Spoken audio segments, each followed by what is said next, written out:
그것은 그리스도의 사랑이 우리를 지배하고 있기 때문입니다. 한 사람이 모든 사람을 대신하여 죽었으므로 모든 사람이 죽은 것이라고 우리는 확신합니다. 고린도후서 5장 14절 현대인의 성경. 이제 우리에게 선택권이 있습니다. 그리스도의 사랑이 우리를 지배하게 할 수도 있고 옛 습성과 옛 사고방식이 우리의 삶을 끌고 가도록 내버려 둘 수도 있습니다. 하나님께서 만드신 우리의 정신적, 혼적 부분은 컴퓨터와 비슷하다고 할 수 있습니다. 우리는 특정 행동과 태도가 저절로 작동되도록 우리의 마인드에 프로그램을 다시 깔 수 있습니다. 구원받기 전에 우리는 모두 자기를 가장 우선시하도록 프로그램되어 있었습니다. 대부분의 그리스도인들이 죄 때문에 힘들어하는 이유는 그러한 태도들의 프로그램을 다시 깔지 않았기 때문입니다. 생각을 새롭게 하지 않은 것입니다.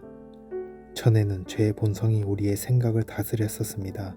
그것은 우리로 하여금 이기적이도록 가르쳤고 두려워하며 미워하게 했습니다. 그리스도께서 그 본성의 권능을 깨뜨리셨지만 그로 인한 옛 습성들은 우리가 처리해야 합니다. 컴퓨터에 새 프로그램을 다시 깔기 전까지는 이전에 깔아놓은 옛 프로그램이 돌아가는 것처럼 우리가 우리의 생각, 마인드를 새롭게 하지 않는다면 그것은 계속해서 우리를 죄로 끌고 갈 것입니다. 로마서 12장 2절. 이것이 바로 바울이 로마서에서 설명한 요점입니다. 그리스도의 생명을 경험하고 하나님을 영화롭게 하려면 우리의 옛 자아가 죽었다는 것을 반드시 알아야 합니다. 그리고 그 옛 행동과 태도들이 새로운 프로그램으로 바뀔 때까지 우리의 정체성에 관한 진리에 맞게 생각을 새롭게 하는 단계를 밟아 나가야 합니다. 이렇듯 하나님의 나라 안에서 행하려면 세상의 영향으로부터 우리 자신을 분리시켜야 합니다. 이 지구를 다스리는 물리적인 법칙들이 있듯이 하나님의 나라를 다스리는 영적인 법칙들이 있습니다. 그 법칙 안에서 행하는 법을 배우면 하나님의 나라를 더 많이 경험하게 됩니다. 예를 들면 하나님은 우리를 위해 중력을 만드셨습니다. 중력 덕분에 우리는 우주로 떠다니지 않으며 자동차들도 땅에 잘 붙어 있습니다. 그런데 누군가 이 법칙을 무시하고서 높은 건물이나 다리에서 뛰어내린다면 하나님께서 우리를 복되게 하시려고 만드신 바로 그 법칙 때문에 그는 죽게 됩니다. 하나님께서 그를 미워하신 것이 아닙니다. 그를 대적하신 것도 아니고요. 그것은 물리적인 법칙일 뿐입니다. 전기도 마찬가지입니다. 전기를 지배하는 법칙은 에덴 동산 이후로 변함이 없습니다.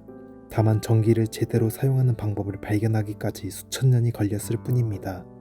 전도체의 종류에 따라 전기가 다르게 흐른다는 것을 발견한 것도 비교적 최근입니다. 전등을 만드는 것 자체는 어려운 일이 아니지만 전선을 전기에 연결하지 않고서 불이 들어오길 바란다면 되겠습니까? 불이 들어오지 않는다고 하나님을 원망해선 안 될 일입니다. 하나님께서 만드신 법칙에 협력하지 않았으니까요. 겸손은 하나님의 나라를 다스리는 영적인 법칙입니다. 그 법칙을 무시하면 좌절을 맛보게 될 뿐입니다.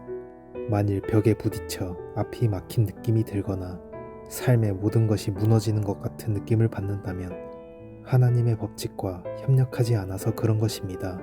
잠언 15장 33절은 이렇게 말합니다. 여호와를 경외하는 것은 지혜의 훈계라 겸손은 종기의 길잡이니라. 하나님의 나라에서 은혜와 정기는 겸손 없이 역사하지 않습니다. 그렇기 때문에 우리는 무엇이 참된 겸손인지 배워서 그것에 협력해야 합니다.